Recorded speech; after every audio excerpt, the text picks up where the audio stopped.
हम सब इस भौतिक संसार में संघर्ष करते रहते हैं। इसको बोलते हैं स्ट्रगल फॉर एग्जिस्टेंस। जैसे ये शरीर मिला है, इस शरीर के साथ स्ट्रगल जुड़ जाता है। पूरा जीवन किसी ना किसी रूप में स्ट्रगल में निकल जाता है। तो संघर्ष एक तो होता है भौतिक संसार में, और दूसरा संघर्ष होता है जब हम कृष्ण भावनामृत में आ जाते हैं। अब कृष्ण भावनामृत में जब आप आ गए तो बार बार हम क्या बोलते हैं? सेवा करो, सेवा करो, सेवा करो। अब यहाँ पे एक नया संघर्ष शुरू हो जाता है, क्योंकि टाइम तो 24 घंटे ही है। आप या तो इस संसार में लगाओगे या भगवान के भक्तों के साथ लगाओगे। टाइम तो 24 घंटे ही है। तो भक्तों के लिए एक नया संघर्ष शुरू हो जाता है कि भौतिक संसार को भी बैलेंस करना है, भौतिक संसार की एक्टिविटीज हैं, कर्तव्य हैं, उनको बैलेंस करना है, और साथ साथ कृष्ण भावनामृत को बैलेंस करना है। बहुत मुश्किल सी परिस्थिति हो जाती है कई बार। तो संघर्ष चलते रहते हैं जीवन में। तो एक भक्त जो होता है, भक्त को पता है कि यस, जब मैं भक्ति करूंगा तो कहीं ना कहीं मेरे जीवन में संघर्ष जो है वो बढ़ेंगे ही, कम नहीं होंगे। तो ऐसे में एक भक्त को प्रार्थना क्या करनी चाहिए भगवान से? एक तो हो गई संघर्ष की बात, दूसरी हो गई सेवा की बात। तो सेवा में क्या होगा? भगवान आपको जैसे जैसे आप भक्ति में प्रगति करेंगे, भगवान आपको सेवा देंगे। सेवाओं के अलग अलग अवसर मिलेंगे आपको। और यस, हमेशा जीवन में ध्यान रखो, कोई सेवा छोटी नहीं होती, कोई सेवा बड़ी नहीं होती। प्रैक्टिकली सही मायने में बात की जाए तो कोई सीनियर डिवोटी नहीं होता, कोई जूनियर डिवोटी नहीं होता।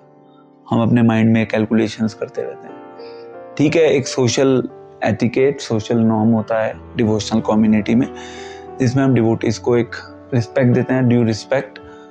और यस, उसमें सीनियर जूनियर का एक डिमार्केशन होता है, एंड उस डिमार्केशन को मेंटेन करना चाहिए। बट यस, हम अल्टीमेटली हम तो इसी दृष्टिकोण को विकसित करते हैं ना, सभी डिवोटीज हैं और हमें सबको समान दृष्टिकोण से भी देखना है। गीता का भी यही संदेश है। तो जो सेवा है, भगवान हमें सेवा देते रहते हैं समय समय पर। तो एक संघर्ष है और दूसरी है सेवा। तो एक भक्त जो होता है वो भगवान से एक प्रार्थना करता है ऐसे, और ये प्रार्थना आप सबके लिए रेलेवेंट है। कभी कभी आपके जीवन में ऐसी परिस्थिति आएगी जब आपको भी ये प्रार्थना करनी होगी। तो पहला पॉइंट ये है कि भगवान, जब मेरे जीवन में संघर्ष आए तो उन संघर्षों को डील करने की शक्ति आप मुझे दे दीजिएगा। क्यों?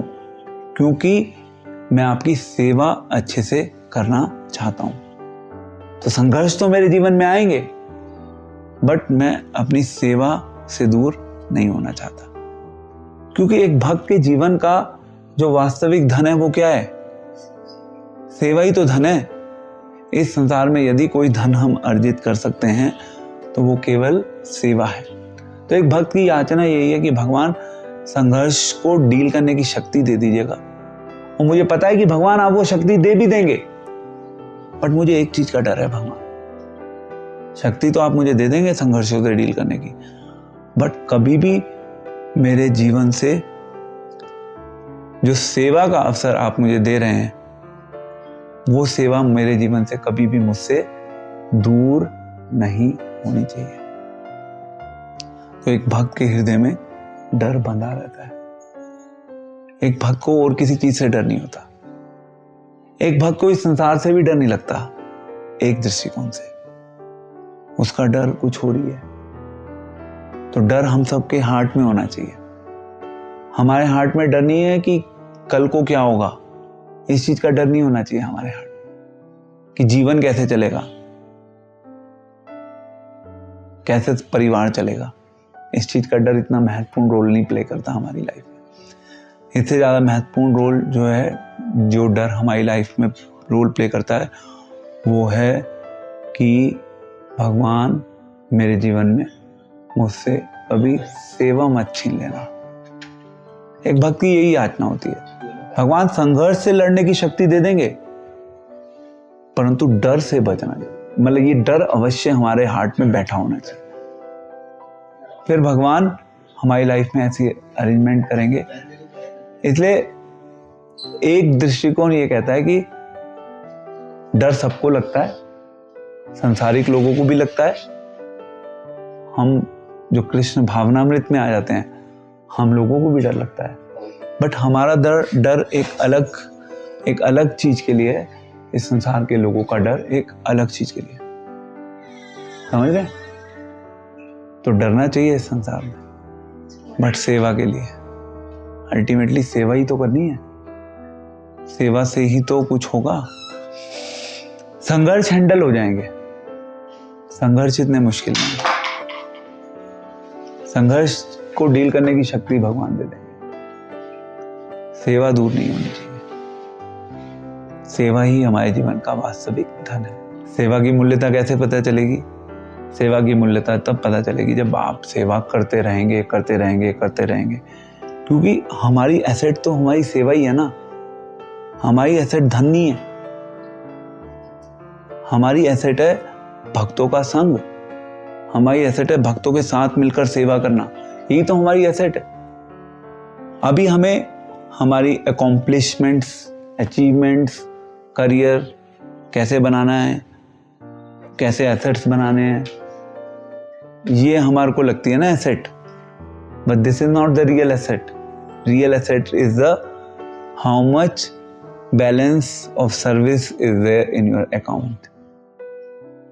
सेवा का बैलेंस बढ़ते रहना चाहिए, उससे डर आएगा। क्योंकि जिस चीज की आपको वैल्यू समझ आ जाती है ना,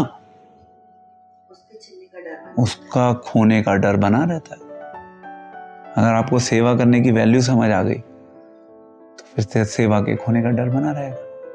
जैसे जो एक भौतिक सांसारिक आदमी है, उसके लिए उसकी लाइफ में केवल पैसे की वैल्यू होती है। उसको डर बना रहता है पैसे के खोने का, इसलिए वो केवल पैसे के ऊपर चिंतन करता है।